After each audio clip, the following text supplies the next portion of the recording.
Joining me now is Usama Dakdok, born and raised in Egypt, an expert on Islam. He was never a Muslim. His daddy planted Muslim churches all around the country, and then they were destroyed by, Christian churches. That's right, Christian churches. And then they were burned down and destroyed by Hamas, Muslim Brotherhood. So today, President Trump goes to Egypt and they sign a big deal. Does Usama think this is peace in the Middle East? I want to show you a video here. It's kind of hard to watch, but reportedly this is what's going on in Gaza as Hamas continues even today killing their own people, Palestinians that won't submit to them.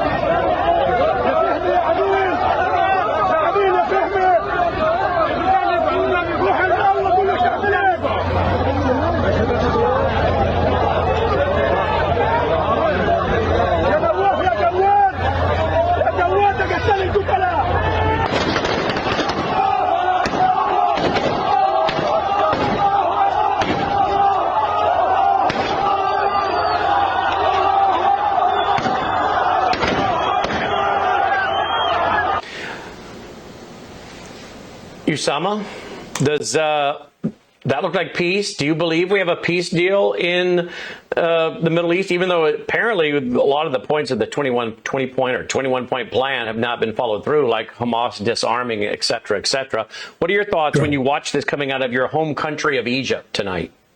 Well, I believe that video we just saw is a great evidence that there is no connection between Islam and peace. This is a comedy. I believe this is simply truth for a short years, maybe 5, maybe 10 years, until Hamas or the same members of Hamas will show up on the stage of the history of Israel with a new name. And that's when they have enough power, enough weapon to fulfill their duty before Allah. There is no Islam and peace. This ideology of Islam have nothing to do with peace, except if it is for the good of the Muslim to collect their power, collect their people, so we call it truce. That's exactly what Muhammad did a good 1450 years ago with the Jews of Mecca, with the Jews of Quraysh, with the Jews of Yathrib, which he took by the edge of the sword and renamed it to Medina. Quran chapter 47, verse 35 is a very powerful verse where Allah said, "Do not be weak, call them for peace when you have the upper hand." Obviously, Hamas do not have the upper hand. Qatar cannot help Hamas right now to have the upper hand. So they are not strong, therefore they can be peaceful. Temporary peace, that we call truth. As a matter of fact, that fit perfectly with how all Muslims who live in the West are living. As always, people will tell me, Brandon, you cannot print or paint all Muslims with a big brush. They're different. They're good Muslims and bad Muslims. I said, no, they're Muslims and they're hypocrites. The one you are working with now in the West are the true Muslims who are practicing taqiyya. Quran chapter 3, verse 28 is another peaceful verse of the Quran where Allah in it said, "Do not take the Jews and Christians for friends rather than believers. And whoever does this among you, so he have nothing to do with Allah." But then here's the exception, which we call taqiyya. Taqiyya is to protect yourself. Taqiyya is to hold on to whatever you got of power until you have more power. Except that you should guard yourself from them cautiously. And the verse is very clear. The interpretation of Al-Jalalain, Brandon, is very clear. You can take the Jews and the Christians as friends with your tongue, not with your heart. And this can only be practiced when Muslims are weak, when they do not have enough power or people to perform jihad.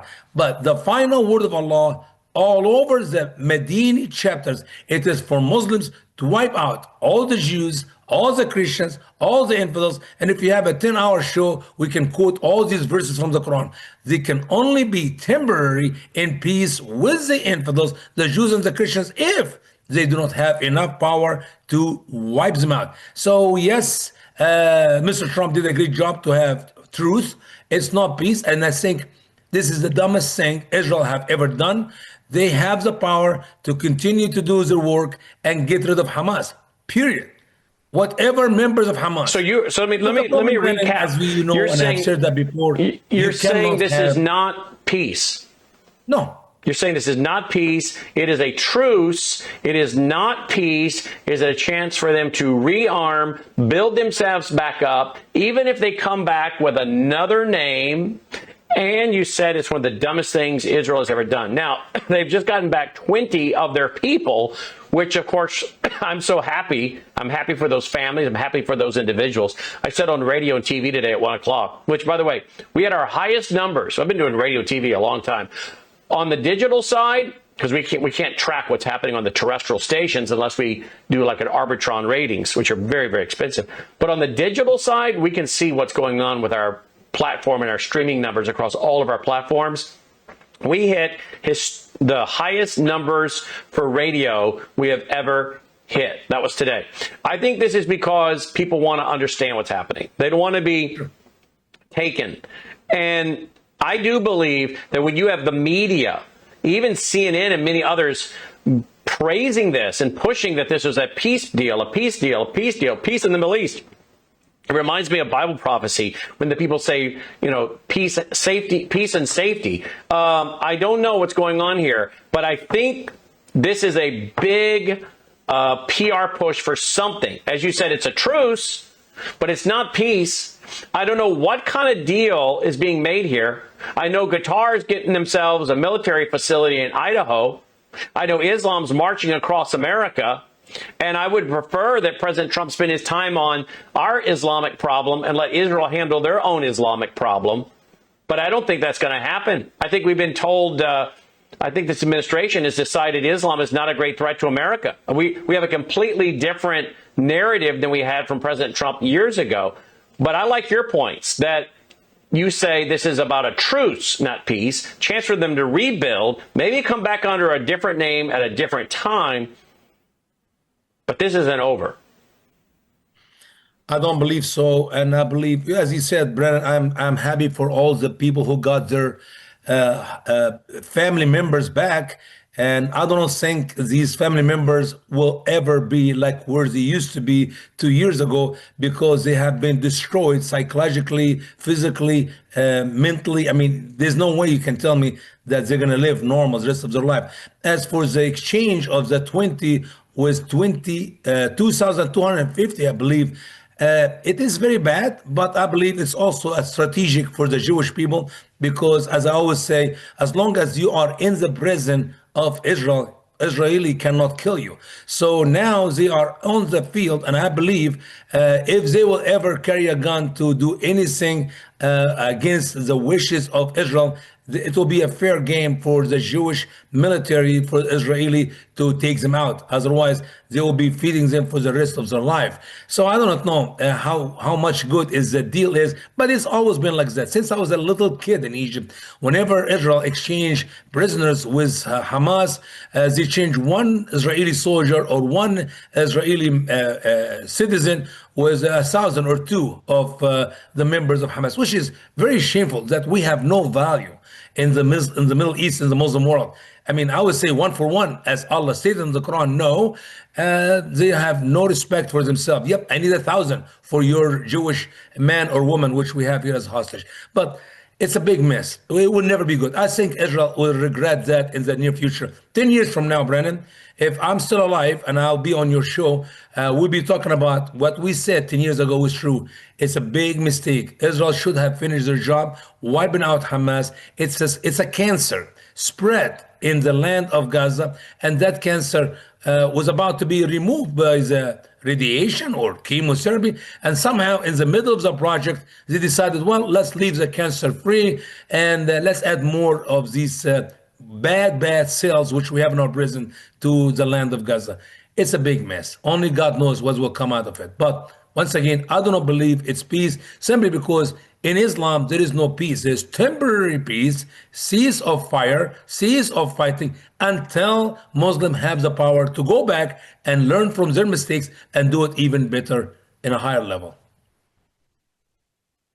Here's a headline today. Palestinian who raped 13-year-old boy, then beat him to death with an iron bar, is among prisoners freed under hostage deal. This guy beat this boy and killed him after raping him in 1989. His family members are saying they're shocked. They were shocked when they found out that this guy who did this in 1989 was part of the release. I mean, some of these guys are just horrifically violent people that are being released, and some of them into the West Bank, Judea and Samaria, others into Egypt and other places. Altogether, 250 plus murderers, 2,300 of these would-be jihadis released. Is that when you say they're going to regret it? Is that what are we going to see reports of terrorist attacks from guys that were released today? Yeah, Brad. Absolutely, you're absolutely right. That's exactly what I'm talking about. But the doctrine of revenge, the doctrine of retaliation, the ideology of Islam is even worse. As I said before, and many times on your show, the war against Islam is not a war to be won with bullets, because even I'm going to use the very dark side of that history here. Even if Israel would have stayed in the war for another couple of years and killed the last member of Hamas, say who is 20 years and older, you know how many children they made in the last 2 years in the same land? Yes, we killed 10,000, but they made 20,000 babies. These children and their grandchildren will be on the line of war against Israel. Retaliation is ordained for you. Allah stated in the Quran. Literally, that is the religion of Islam. Muslims kill other Muslims for retaliation. For sure, they will kill the Jewish people for the whatever number of thousands we killed, Israel killed the last 2 years. It is unending war. You cannot make peace with these people. I believe, deep in my heart, the only way you can make peace between Israel and the Muslim of Gaza, they call themselves Palestinians, they're not Palestinian at all. They have nothing to do with Palestine. The last Palestinians lived in that land was 604 years before Christ, as Nebuchadnezzar, the king of Babel, wipes them out on that day to fulfill the prophecy which was given by Jeremiah and Ezekiel in the Bible. But to make peace with these people, it's very simple. Both of the Jews and the Muslims must know the Prince of Peace. If they became a Christian, if they literally turn their heart to Jesus and ask him for forgiveness for their sin, the Jews and the Muslims, that is the only time, Brandon, you will have peace in that land. But otherwise, you can just trust me in that. There's no peace for the evil, says the Lord. Even if they cry peace, peace, and shout peace, peace, and dance peace, peace, there will never be peace in that land, because simply the Prince of Peace is not there. I want to play real quick the son of Hamas. Listen to what the son of Hamas had to say the other night about this perceived peace deal. See you. Give it to me. Well, first of all, I would like to thank President Trump for his efforts to secure the release of the hostages. This is the good news. On the other hand, the situation in Gaza and the future of Gaza is in the hands of a barbaric group, that they're going nowhere. If we don't evacuate civilians, Trump's original plan to relocate the Gaza entire population, there's going to be Hamas. And if it's not Hamas, there's going to be Islamic Jihad. If it's not Islamic Jihad, there's going to be a communist Palestinian fanatics with intentions to wipe Israel off the map.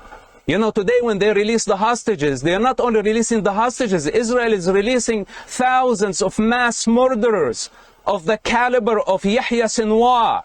You know what does that mean? Yahya Sinwar is the architect of October 7. And today, when Israel had no other choice under global pressure and global outrage, they had to release thousands of this type, of these criminals. Do you think the world is going to be a safer place after releasing such savages? I am not very optimistic. I'm very happy about the return of the hostages. but the situation is not going towards peace. And if you don't listen to it now, 10 years from now, 10 years from now, you will remember my words, and it's going to be much worse. So now we can convince ourselves that peace is happening, but 10 years from now, 15 years from now, the entire world is going to regret it. So it's better to wake up now and face reality before it come and slap us right on the face. Enough is enough. And Interesting. He used the same 10 years, and you use that same number tonight. It is Sunnah. It is Islam, Brennan. If you go to the early days of Islam, when Muhammad, the self-proclaimed prophet of Islam, was living among the infidels, the Jews and the Christians, he made a treaty with them. And how long was the treaty? It was 10 years. When you say, I'm going to have peace with you for 10 years, excuse me, that is so oxymoron, because what's going to happen on the 11th year? Oh, so 10 years is the sunnah of Muhammad, and he did not actually honor that 10 years because he made that agreement literally in the third, maybe close to the fourth year of after immigration, when he left Mecca and went north to Medina, about 210 miles north. And then 4 years after that, or 4.5 years after that, he became so powerful, he wiped out the Jews who live in near Medina, like Bani Qurayza, like Bani Nadir and others. But then he went back to Mecca. And he broke the treaties. You know how he broke the treaties? Let me read to you what Allah said. It was not actually Muhammad who broke the treaty. There were two people. It was Allah and Muhammad. Quran chapter 9 and verse 1. Listen to verse 1. By the way, chapter 9 in the Quran is the last chapter Muhammad claimed to receive from Allah. Here is the word of Allah, Quran chapter 9 and verse 1. Allah said, Allah and his messenger are innocent from the polytheists, that's all those who are not Muslims, with whom you have a covenant. Allah and Muhammad together broke the covenant which Muhammad made with the Jewish people and the Christian people and others who, the deal was, don't attack me, I'll not attack you. Temporary peace. Why 10 years? Because Muhammad did not have enough power to go in war with these people. But when he had enough weapon, when he had enough sword and spear and all the weapon of that days, and he have enough people, 10,000 soldiers, exactly as the scholars of Islam tell us, Muhammad went back to Mecca. Forget about the covenant, forget about the peace agreement, kiss it goodbye, and he wiped out all the Jews, all the Christians, all the idol worshippers who live in Mecca, including his own family members in Quraysh. And that's how Islam started to take over the Middle East, start from Saudi Arabia, of course. I want to ask you in closing, what do you think has happened to President Trump? Because he clearly has changed from what he believed before to what he now apparently believes or is willing to do now in his second term. Listen to this montage of clips I played the other night. It really caught It really caught Hedia by surprise the other night. She's like, wow, where did you guys get those clips? Watch and listen, Usama. There's a Muslim problem in the world. But you do believe overall there is a Muslim problem in the world? Well, there is a Muslim problem, absolutely. You just have to turn on your television set. I think Islam hates us. Did you mean all 1.6 billion Muslims? I mean a lot of them. If you look at what's happening with the Quran, it's a pretty scary thing. There's something there that teaches some very negative vibe. They do not respect us at all. Large portions of a group of people, Islam, large portions want to use very, very harsh means. You have more than a handful of moderate Muslims, but you certainly have a problem with Muslims. If you have people coming out of mosques with hatred and with death in their eyes and on their minds, we're going to have to do something. They're trying to take over our children and convince them how wonderful ISIS is and how wonderful Islam is, and we don't know what's happening. And we have to look at the Muslims and we have to do something. We cannot stand by and be the stupid people while our country is destroyed. I want surveillance of certain mosques, okay? What happened? Why that Donald Trump, not that Donald Trump today? I will tell you what I have been talking about for quite some time in this country, that he knows the truth about Islam, but he also know the reality of we cannot take 1.8 billion Muslim by a bullet. I mentioned earlier in my broadcast with you right now, in early of our show, it is not a war to be won with bullet. Thomas Jefferson, 220 some years ago, figured this out, Brandon. He read the Quran, he learned the truth about Islam, and he went in war with 5 countries in Africa. We ended in Libya, as we know our song, to the shore of Tripoli. That is the capital of Libya. But he stopped there. Why? Because Thomas Jefferson faced the reality. And the reality for the people of the West cannot be handled. Yes, American people and the people of Europe cannot handle the truth. You cannot kill 1.8 billion Muslims. And when Mr. Thomas Jefferson years ago found out there are another 50 some Muslim country we need to go on war with, and America was a brand new baby country, is only like 20 some years old, he decided we cannot do this war. So he ended the war and made peace. And not only we give a little bit money as we used to, $1 million, which is 1/8 of our income. Now we're giving billions of dollars to the Muslim people who hate our guts as foreign aid, when in reality, many of them receive it as jizya. Brandon, this problem we have with Islam is reality, is fact. It will not be fixed with politicians. It will not be fixed by bullets and wars. It will only be fixed when Christians, you and I, and those who believe in Jesus Christ, take the truth of the gospel of Jesus Christ to the lost Muslims. And that is the only time you're going to have peace with the Muslim of the world. Otherwise, you can kill today 10 million. Well, they have another 100 million, their children will kill us and wipe us out. Especially now we are not fighting a war overseas, far away, like in the days of Thomas Jefferson, because we got plenty of Muslims here in America, in every state, in every city. If these Muslims put their hand together, put their head together, they can burn America twice in 5 minutes using a gallon of gas and a simple matchlight. It is not a big deal for Muslims to kill themselves, to wipe us out. And you cannot, once again, win that war with bullet. And sadly, the church is the last one who are willing to obey the great commission of our Lord to share the gospel with the lost Muslims. We cannot even share the gospel with the Muslim in America because we do not have enough Christian nor jack about Islam to love the Muslim people in America. So it's a mess. It's a wars, rumors of wars. TheStraightWay.org. Is coming back soon. TheStraightWay.org. TheStraightWay.org. My friend Usama Dakdok. TheStraightWay.org. As always, thank you for your analysis tonight.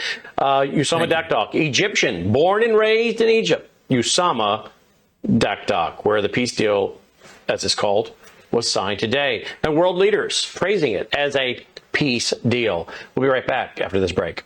Hello, I'm Brandon House. I want to thank you for all your support at wvwfoundation.com that helps make possible pushing out 24/7 content for free.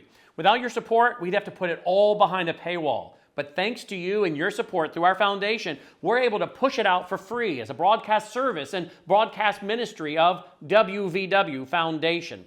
Please consider going there and setting up an automatic monthly contribution, or go there and make an occasional contribution.